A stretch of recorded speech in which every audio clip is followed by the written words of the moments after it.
Okay, so in this video, we are going to look at the deployments. So again, I will just check my nodes are up.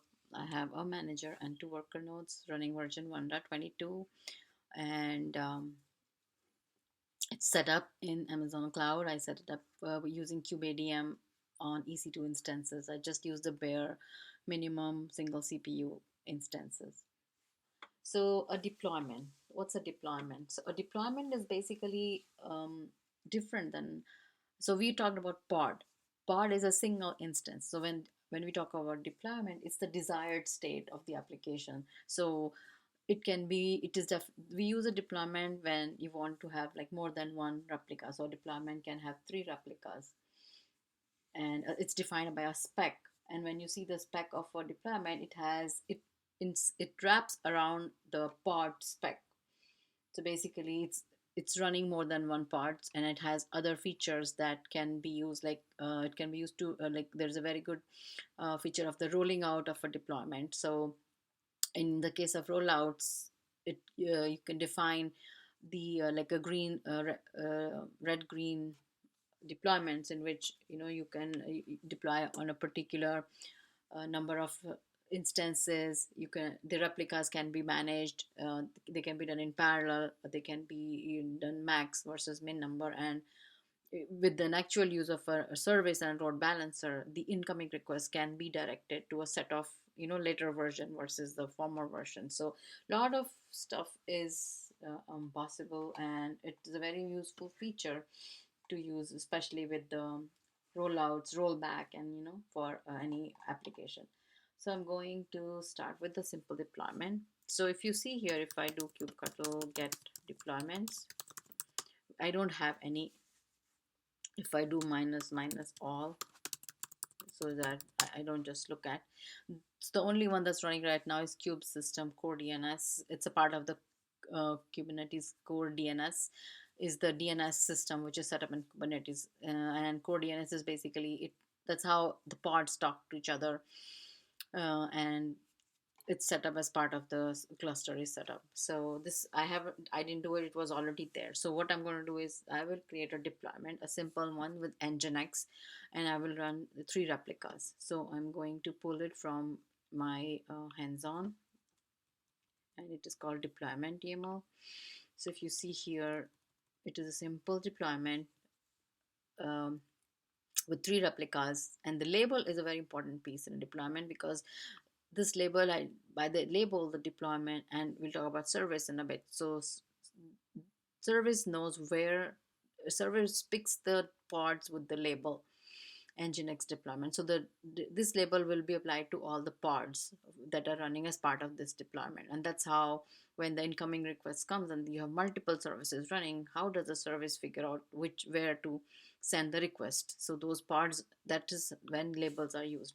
And there can be multiple labels, like you have app as nginx dev, you can have a tier like a front end, a back end tier, and you can have environment like dev environment, or so multiple labels can be used. So I will just grab this, and I will go to my cluster, and I will do a VI on deploy to keep it short. Paste. Now in this case, I'm running it should spawn three pods, and the container port is port 80. So I will just do apply -f deploy.yml, and it's created it. So if I do a kubectl, now I should see the deployment, and if you see, the three of the pods are running. So if I do, I should see the nginx. So if you see here, these three are running, and they were a part of my deployment. Now there's also something called replica set. So replica set is a kind, it automatically, the object gets created when we create a deployment. So it identifies basically the desired state of running three pods, and if one of the pods, if I kill one of the pods, automatically a new will be started, because the deployment will make sure that three of them are running. So if I, let's say, delete a pod,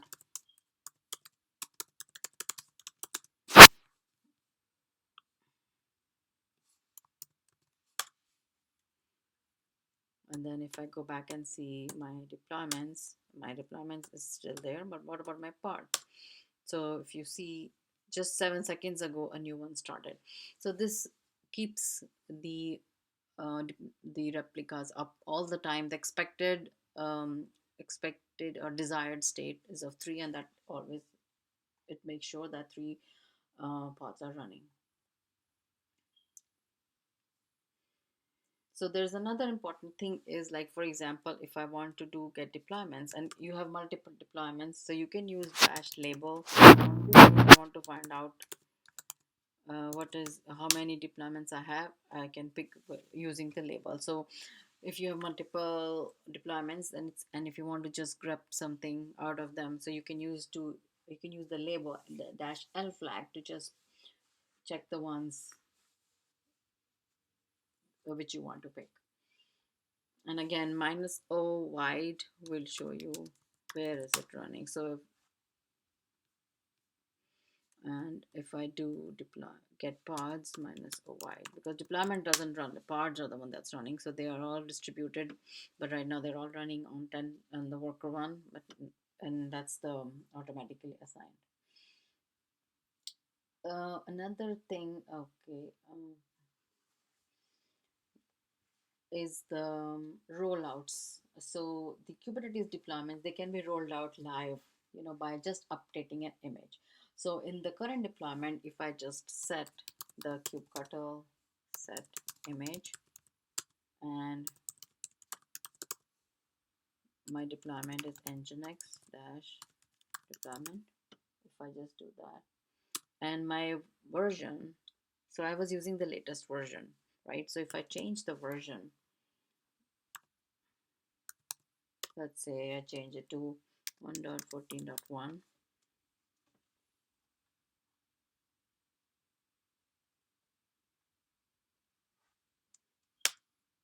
updated. So my pods are up. So one of them is image pull back off. So I think it's not able to load the image. So we can look at it. Uh, so 3 of them are running. So this will probably, it will stop it, or it will shut it down. And if I do kubectl rollout status for the deployment,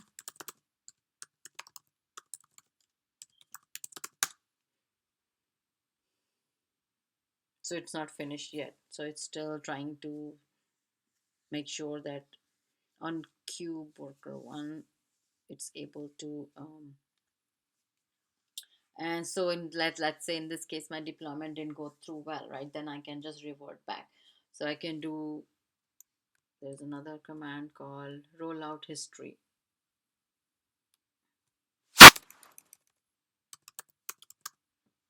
for the deployment. So it was initially running, and then we changed it, right? And so if I revert it back, let's say I want to roll out because this didn't work, roll back, I have to roll back, right? So that will be rollout undo, right? So that will be, and I will just pick the deployment.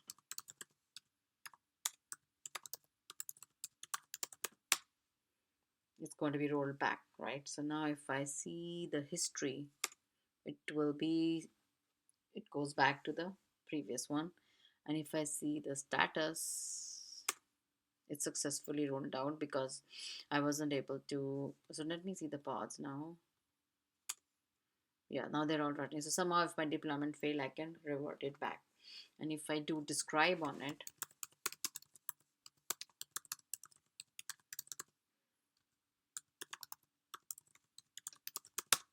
it shows me the version, whichever it was. So this one now I am running was the initial nginx deployment.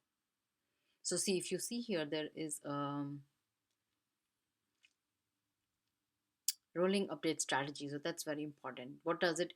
This can be changed, and there are flags in the YAML we can put to change that, how many replicas you want them to be unavailable, and what is the max number of replicas you want to explode while you're deployment is rolling when you're rolling out your version.